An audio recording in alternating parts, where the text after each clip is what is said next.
right? This has to stay the same. It's a steady state.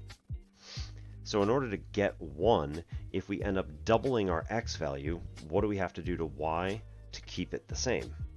Well, the x and the y have to be the same. So here you could say like, okay, I'm going to multiply by b. So therefore, 2 times b times x times y is equal to 1. Those have to stay the same again. This needs to return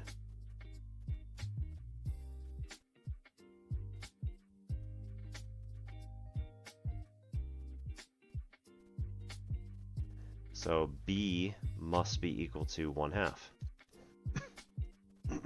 So if we double our x value, we are going to have to balance by halving our y value. So we double our x value. Now I'm going to say value, but really this is the distance to the origin point.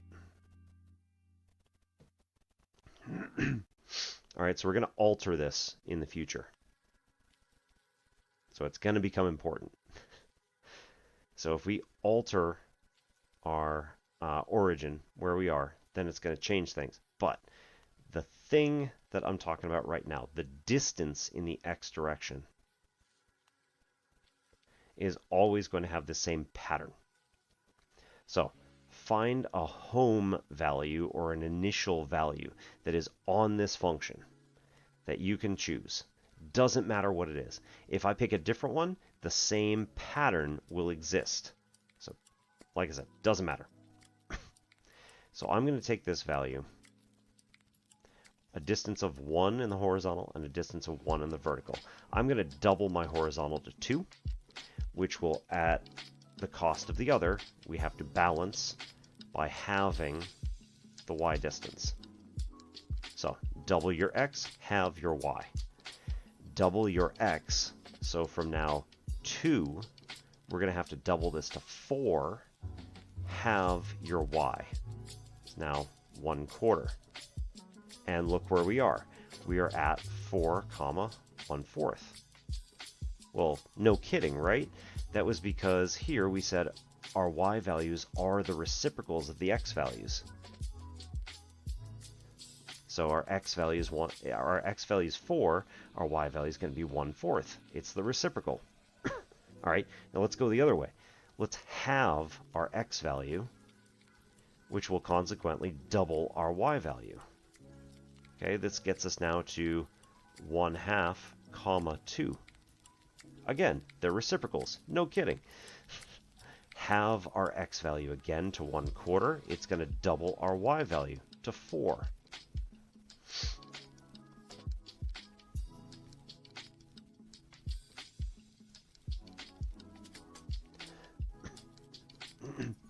Okay, and then now we've got this curve here. And you can add more points if you want. Make it, 1/3, 3, or 3, 1/3, because again, those are reciprocal pairs. It's going to work. You could do it on the negative side. So again, we've got an initial point at -1, -1. Halve our x distance and double our y distance here.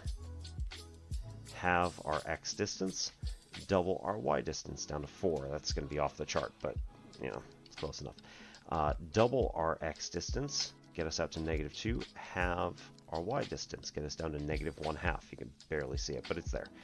Do the same, double our x distance to 4, halve our y distance to -1/4. You're going to have to trust me on that one for a minute. Yeah, there we go. All right, -4. There. All right, and then do your best here. It's going to be a little awkward, but yeah, it'll work.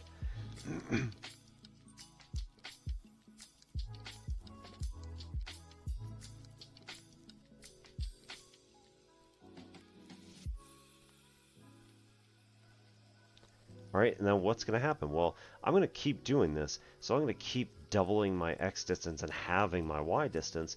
We're going to get closer and closer to this value of 0, but the thing is, we're never actually going to reach it because we keep halving the distance instead of like adding a certain amount. We'll never get to or past 0. at least not from this direction. Right? Same thing on this side. We'll never get to or past 0 in this direction. It's just going to keep going and going and going forever. So this is asymptotic to our x-axis in both directions. It's also, consequently, asymptotic to the y-axis for much the same reason.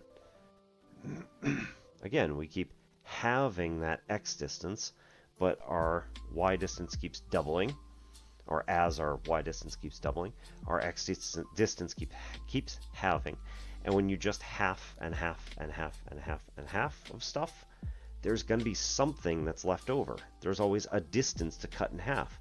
Well, you discard half of it, and then you keep half of it. So there's always something there. As infinitesimally small as it eventually gets, there's always something. So then this is going to be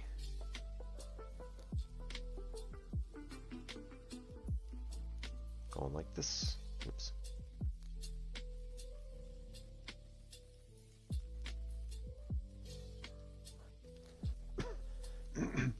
Okay, so this is the scheme for our rational functions. Our distances, not our function values. It's the function values for the parent function. This one right here. That one. That one right there. Right? That parent function has this scheme for its function values. But all rational functions that have a 1 over x as its core thing. We'll talk about transformations in a bit, but 1 over x as its core piece. This is always going to have this scheme as its distances. No matter where you transform to, it's always going to have the same scheme. Have your x distance, double your y distance. Always, every time. Don't believe me? We'll do an example. But over here, g of x, all right, we got to do this one first, is equal to 1 over x squared. So what do we do with this one? Well, this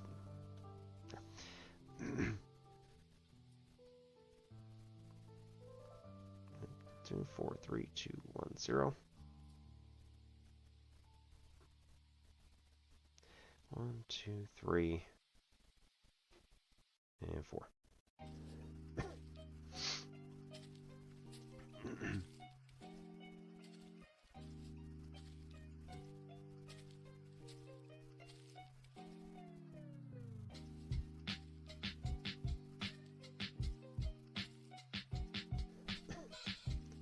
Okay, x values, y values. 1, 2, 3, 4.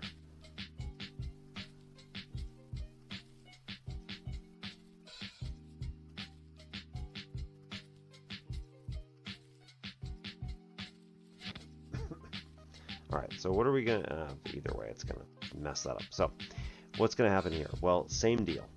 This time, though, this is y equals 1 over x squared, or x squared times y is equal to 1. So we're going to square the x value, and then the y value has to be the reciprocal of that. All right, we could see it either way here.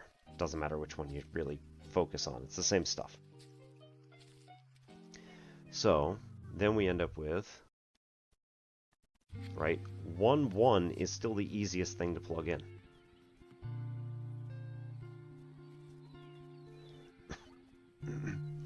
What happens when x is negative 1? If x is negative 1, we end up squaring it, and we get 1. Times what is equal to 1? Well, y equals 1. So this is also going to be a positive value. That is Utica, I believe. Thank you for the follow. If you're lurking, don't worry. Don't need to speak up or anything. Hope you are having a nice night, and hope you're enjoying the math. All right, so it was kind of foolish of me even to bother with all this stuff down here, because we don't need anything in the negative region.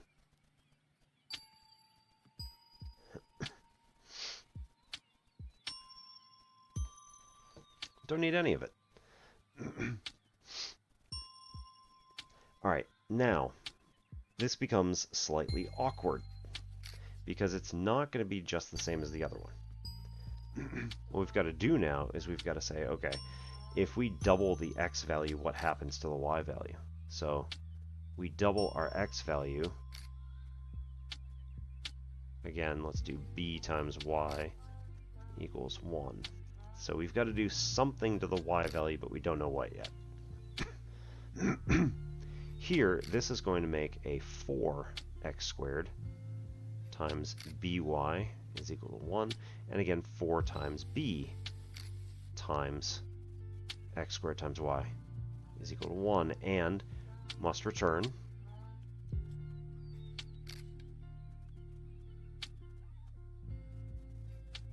so b must be 1/4.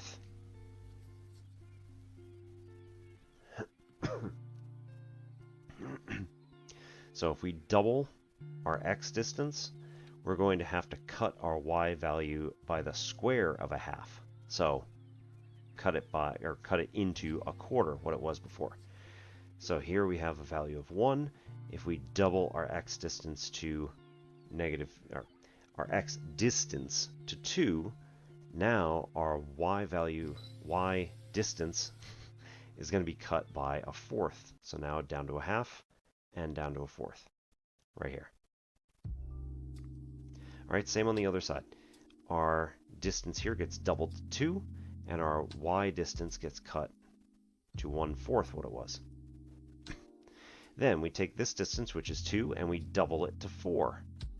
And then we're going to, again, divide by 4. Because again, we doubled, so our x value is multiplied by 2. Now our y value gets cut by 4, a factor of 4. So a half of that and a half of that is really small. And again, this doesn't actually come up until about here. So this crosses the line entirely. Okay, and now we've got to do the same thing as we did before. If we cut our x distance by half, this is going to do the same thing up here. A half squared is going to be 1/4. So then in order to make it up, our b value attached to the y has to be 4. So now we have to quadruple our y distance up to 4 if we have our x distance. So again, have the x distance, quadruple our y distance.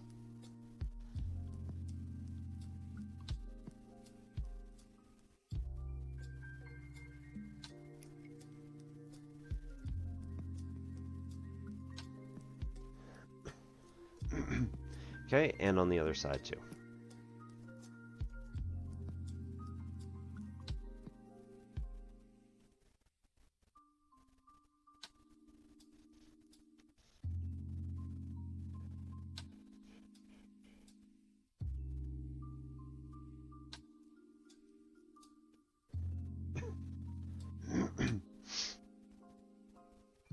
Alright, so in this case, again, we have the same asymptotes.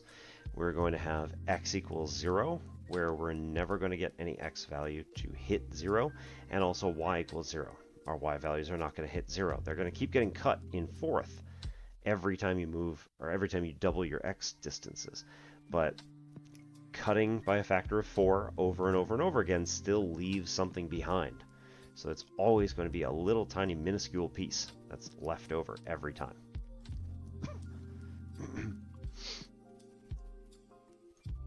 Alright, so what if you see something like y equals 2 over x minus 3?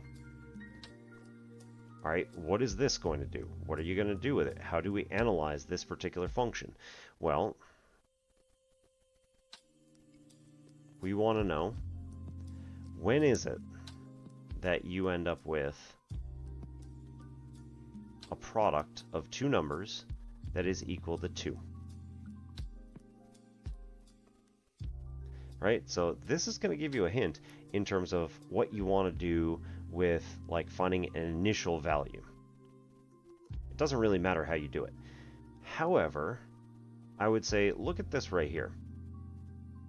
If x is a certain value, then we're going to have a problem, because you'll find that there is no y value for which you will get 2. All right, so this is fairly easy to recognize, right? If x equals 3, then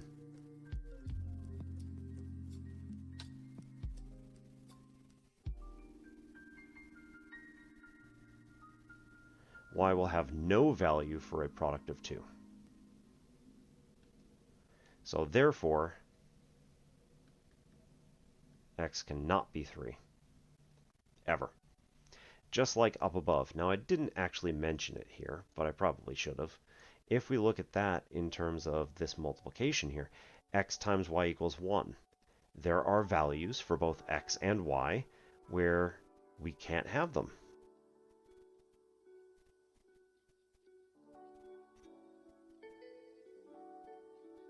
Right? So x nor y can be equal to 0, because here that would mean that 0 times whatever you want, it doesn't even matter what this is equal to 1, or x times 0 is equal to 1. But again, you can't do that, right? Either of these would mean that 0 is equal to 1, and we know that that's not true. Right? 0 and 1 are distinct numbers. They have a number that's between them. Therefore, they are distinct.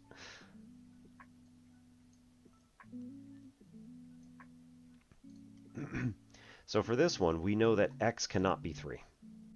We also know that y cannot be 0, just the same as it was up above. That's not what I wanted. Y cannot be 0. So this right here tells us exactly what our asymptotes are going to be.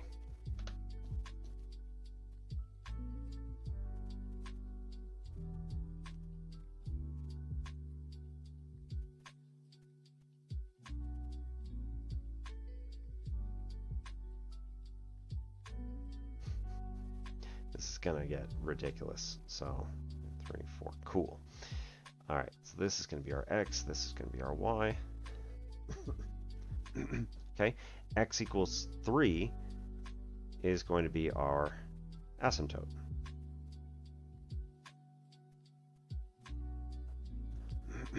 Y equals 0 is going to be our asymptote. Yeah, that looks really nasty. Must have been making up for being too high on the other side. Okay, so y equals 0 and x equals 3. Going to be our asymptotes. We can't have these values ever. All right, our original function. There are kind of two ways to go about this. One is you could plug in values to get 2. So find a factor pair for 2. 1 and 2. All right, when does x minus 3 equal 1? Well, x minus 3 is equal to 1 at x value of 4. So an x value here of 4 is going to get us a y value, nope, a y value of 2. Because again, we said 1 times 2 is equal to 2. So 2, 4, -2 there. All right. Now here's the thing. This is the initial point. Cool. Now what? Well, double our x distance, have the y distance. Double the x distance, have the y distance. Have the x distance, double the y distance. Our distance is going to be measured again from the origin point, which is the place where these two things meet, right? The place where our asymptotes meet. At least for this function, right? There's always some possibility that it's a different function. All right, so have our x distance double our y distance. Now we're up here. And this is going to be 4, nope, 3.5 comma 4.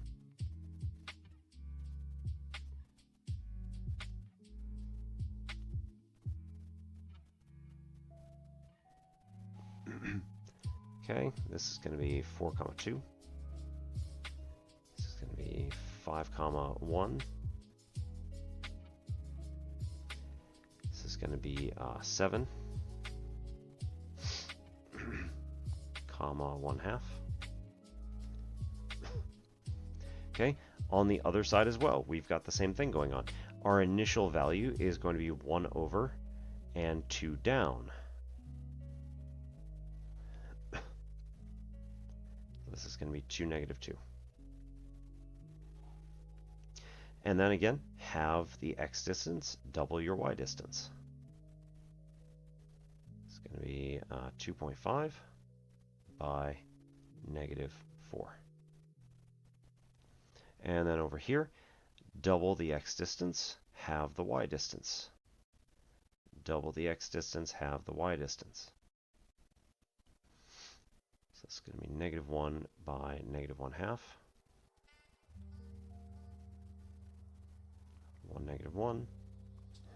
All right, and then we get all these points, which again, oops.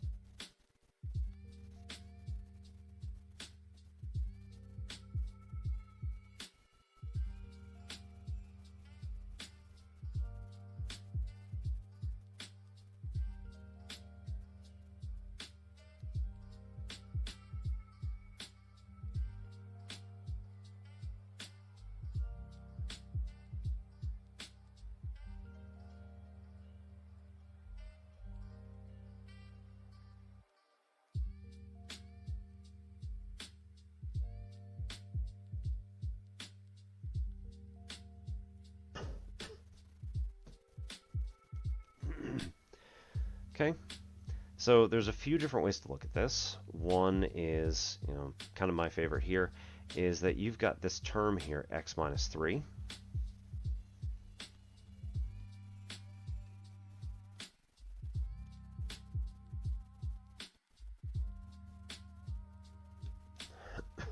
This is taking this whole function and it's shifting it right 3.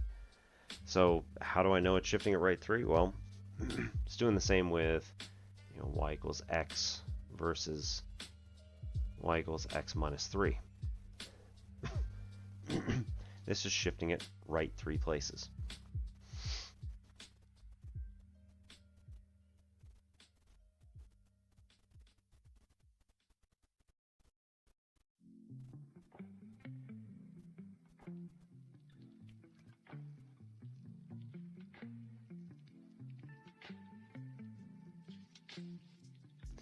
All right, and also, if you're not sure about that, you can also notice that here we will get another point, not just 3 comma 0,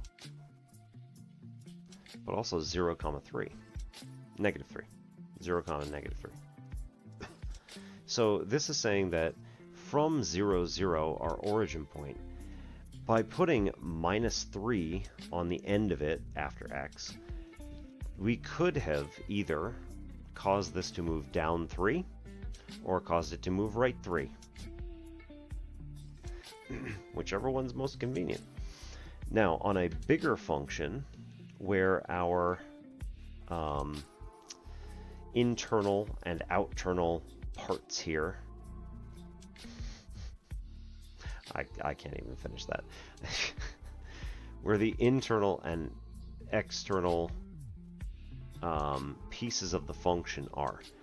So if you remember, I did this a long time ago. The possibilities for a linear transformation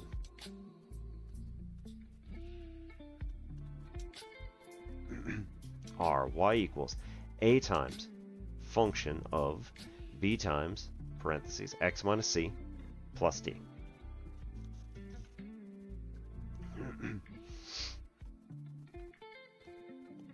So all of these pieces do something, and your job would be to figure out what they all do. Now, honestly, the easiest way to do this is in Desmos, because all you need to do, let's see, where is my browser window, and is it compromised? It probably is compromised, so let's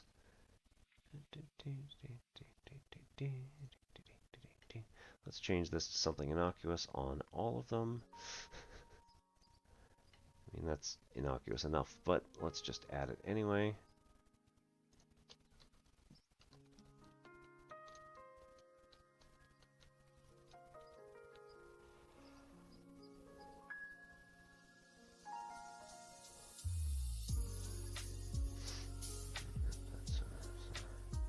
Right, again, innocuous enough, but let's bump that over as well.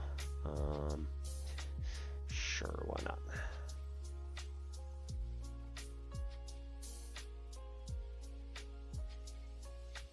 All right, that one.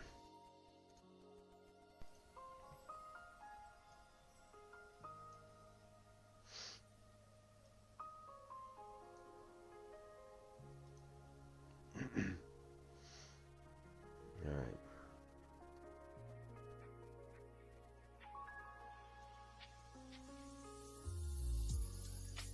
Okay.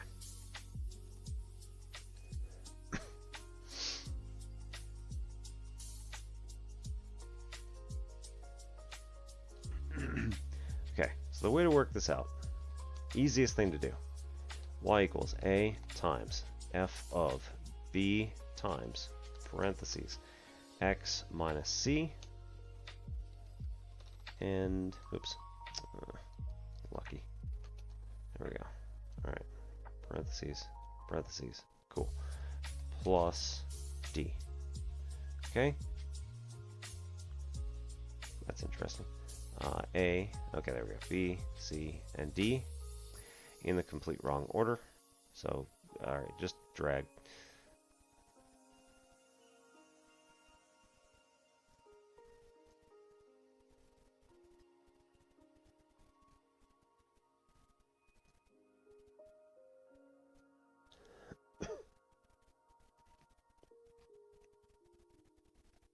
All right, now it doesn't know what I'm doing, so we have to choose.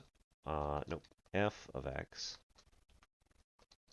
equals 1 over, oh, that's not good. F of x is equal to 1 over x.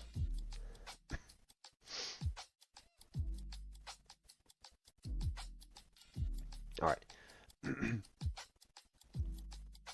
So when we do this by default, A and B are going to be 1. C is going to be 0 because we're not adding anything or subtracting anything. D is also going to be 0 because we're not adding or subtracting anything. Then we want to be able to say, okay, the red one is going to be the transformed one. What's going to happen as we do all of these things with A, B, C, and D? So as A, we'll come back to that.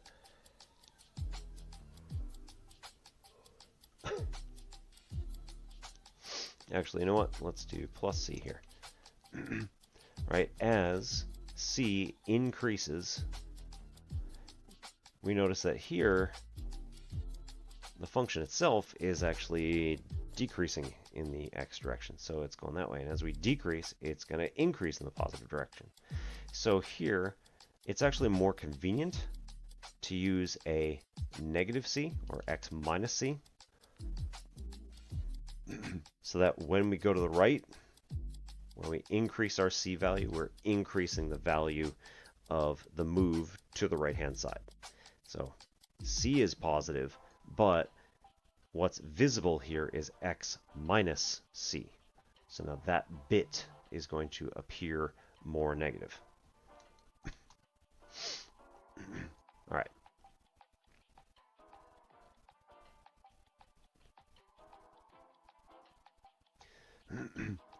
So our C value, as we increase C and make sure it says x minus C in the function transformation, then we're going to get, again, something that moves in the same direction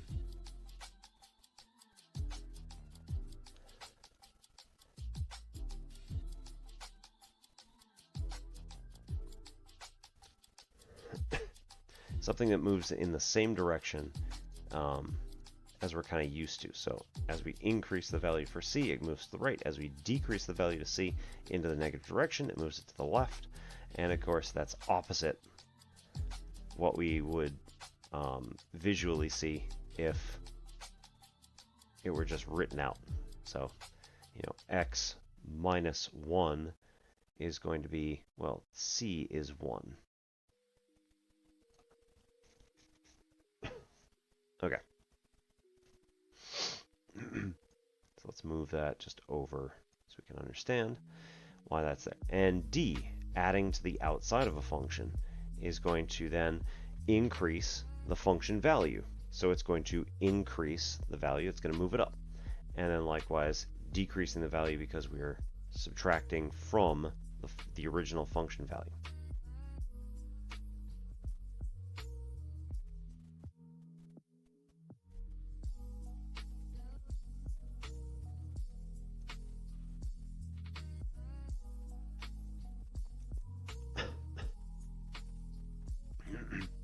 Okay, and then the slightly harder ones, you've got your b value here, which is on the inside of a function. It's going to treat your x value that's being plugged into the function as if it were some number of times bigger than it actually is. So if you have it be twice as large, your 2 is on the inside of your function, then what's going to happen is all of your function values are going to be taken from an x value that is twice as large as the one you're on.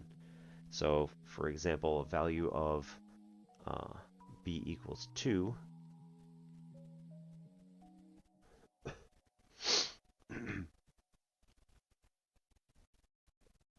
for b equals 2, let's move that back.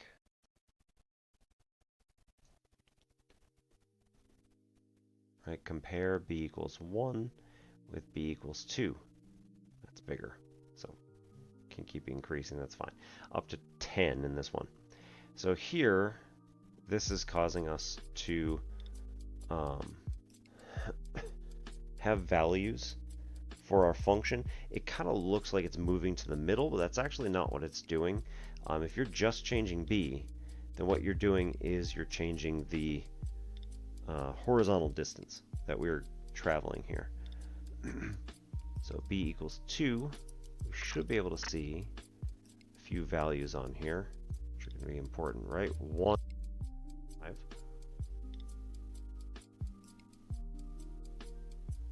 Point 5, comma 1.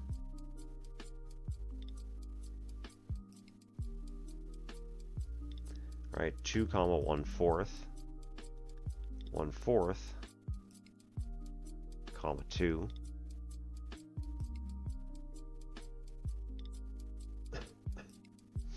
Oops.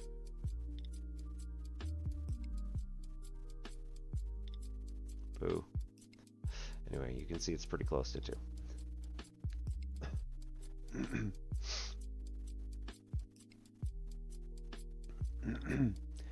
Okay, so all of our x values are being pushed in by a factor of 2.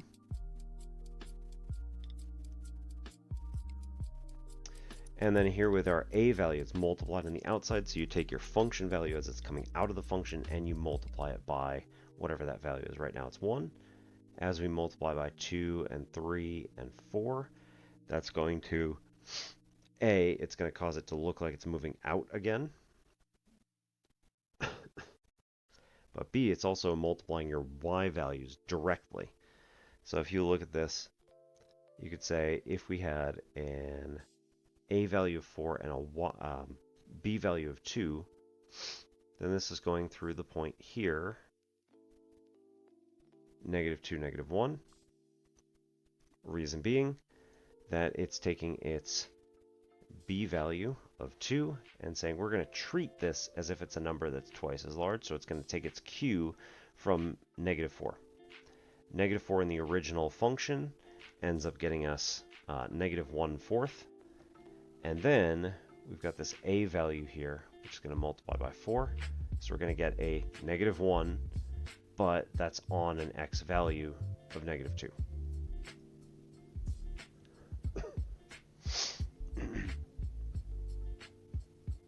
All right, then if we shift this over, you Again, all this is doing is putting the asymptote here at x equals 3. You could still count just the same. So left 1 and down 2.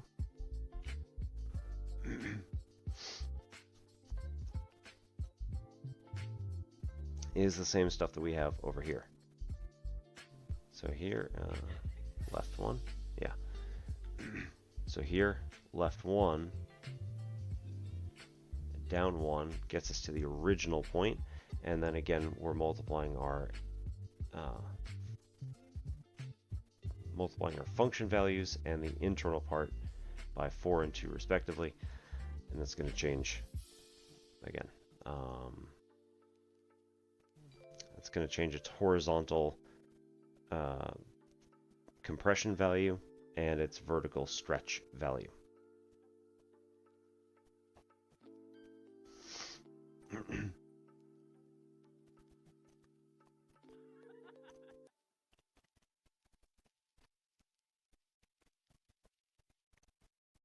All right, so in this particular case, you can't see that. Hang on. In this particular case here, we said that the initial value that we wanted to pick was going to be 4, 2 by looking at what we had here and just saying, okay, well, it's 1 over from the asymptote. Let's go with that. Yeah, that could work. You could pick any value you want as your initial value. You could have picked 5, right? 5 minus 3 as your initial value would be 2. And then 2 times 1 is 2. So now 1 is our y value. It's set.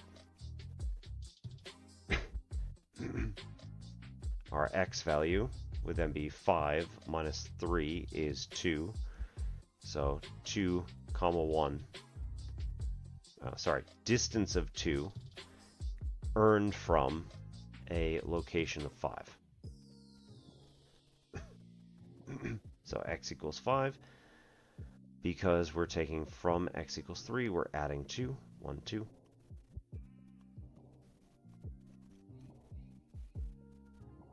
And since we're going over 2 normally, we would get a y distance of 1/2, but then we're doing a vertical stretch with our 2. So vertical stretch stretches from a distance of 1/2 to a distance of 1. And that's how we get 5, 1.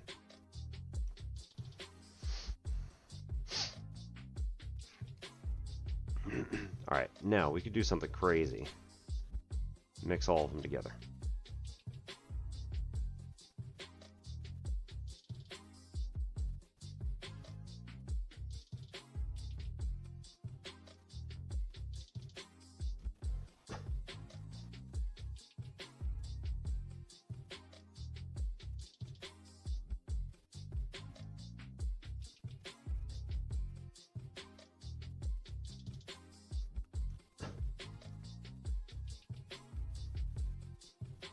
No, that's not what I want. Jeez.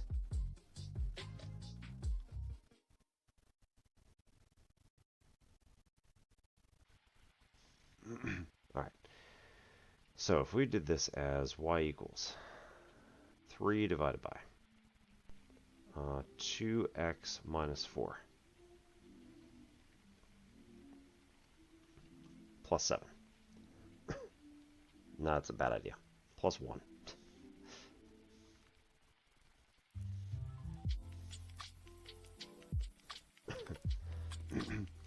Over here, we've got a common factor of 2, so this could be 3 divided by 2 parentheses x minus 2.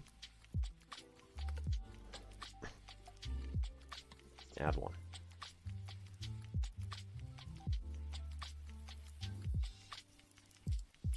In this particular case, we've got 2 options of things we can do. One is that we can take our 3 and our 2 as one fraction and let our a value be 3/2. Perfectly valid, works great.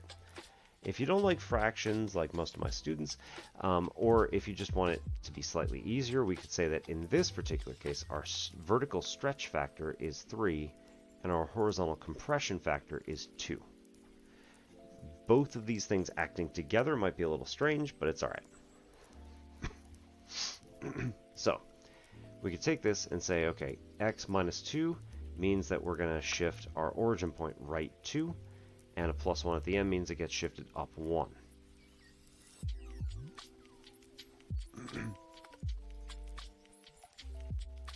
Okay, and then from here, normally, we have a distance of 1 and 1 to get to the initial point. It's not where it is today. Because again, what we did here, we multiplied its y distance, we halved its x distance, we moved it right 2, and we moved it up 1. So now stuff's in many different directions.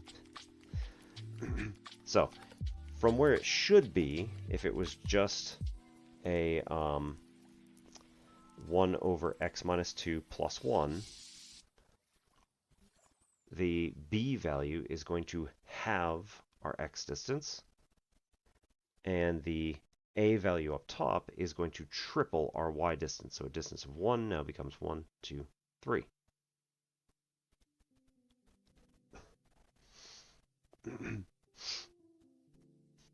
So this is our new initial value. Now, if you don't like that, that's perfectly fine. You could have said here, well, this was 1 normally, so where would it be normally in order to get this stuff? Again, this would be a value of 1.5. So instead of 1, it's going to be 1.5. Our second point would be there, in the middle of the 2, of course. Where it always belongs, right?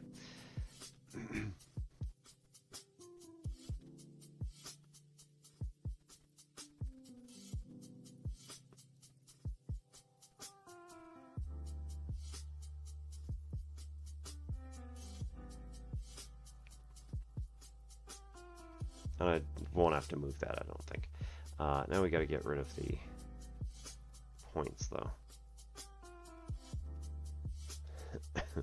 Alright, so from here, again, this is where it is normally. So from there, instead of there, we've got now a value of 1.5 at the same x value.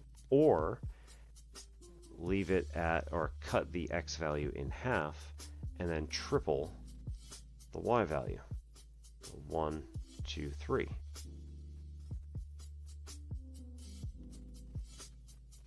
Do the same on the opposite side. So instead of this point here, we could say, okay, that's going to be 1.5. There's a little marker there. And then we could also do the same for this one. Cut the x distance in half and then double our y distance.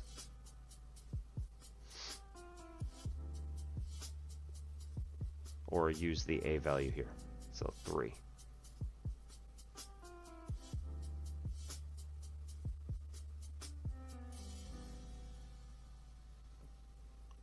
All right, and then keep going. So first of all, we got to get the asymptotes in.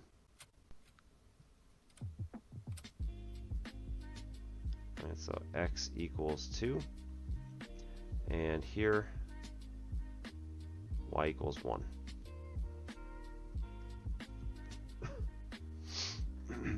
Okay, again, double the x distance, so that's out to here, and we're going to have the y distance, which ends up getting us to get a y value of 3/4. Down here, you could do the same. Have the x distance double the y distance. So instead of 3, this is going to be 6.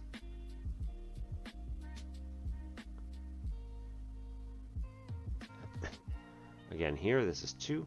So double our x distance to 4, halve our y distance. Down here, you could do the same thing. Have your x distance double your y. I'm going to point up there now.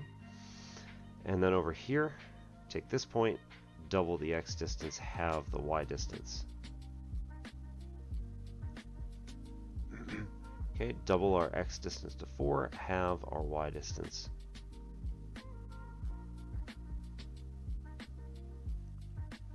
Alright, with that, this is the, my goodness.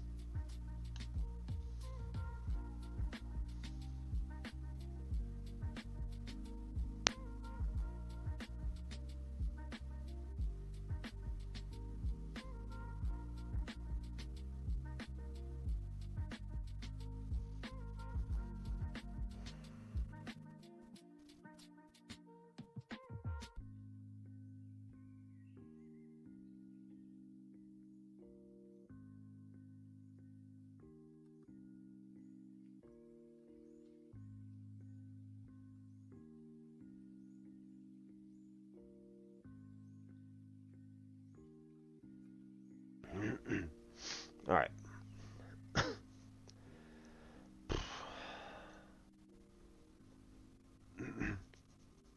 So that's what that looks like when we have a function that has all 4 transformations visible right here. Again, you can treat A and B as separate or together, whichever one you choose, but it has to be one of those things.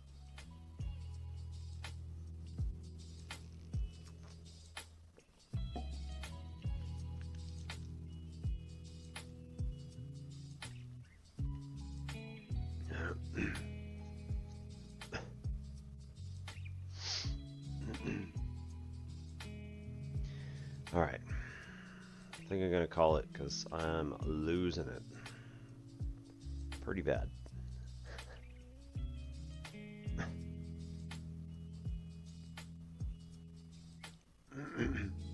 So let's raid on over to who else is on tonight.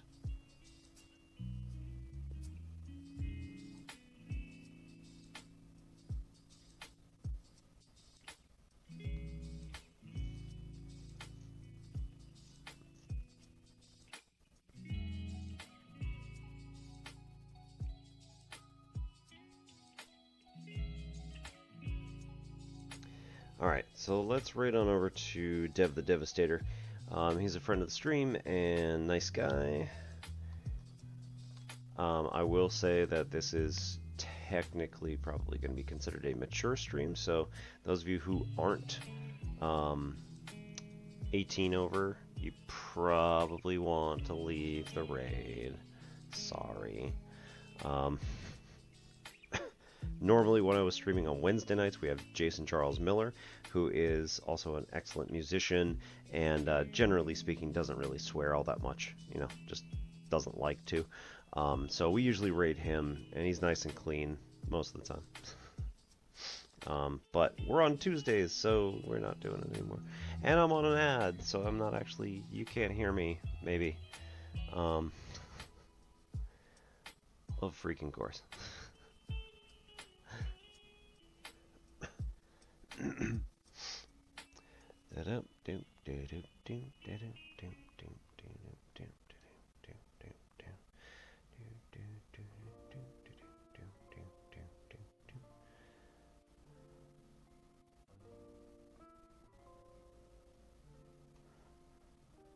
Okay, well, I guess I'll speak to you on video on demand. So, hang on.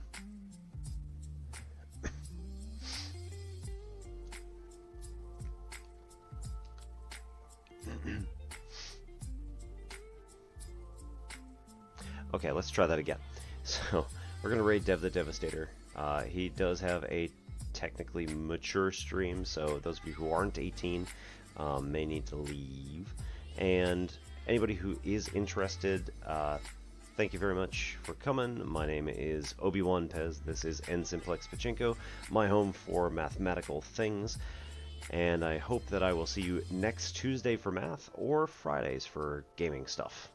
This week we're probably doing more Elite Dangerous because we've got all sorts of crazy stuff going on. If not, then we'll probably just be doing some base building in Valheim or starting something new, I guess. Maybe keep going on Final Fantasy VII. So anyway, have a good night. This is Obi-Wan Pez for N Simplex Pachinko.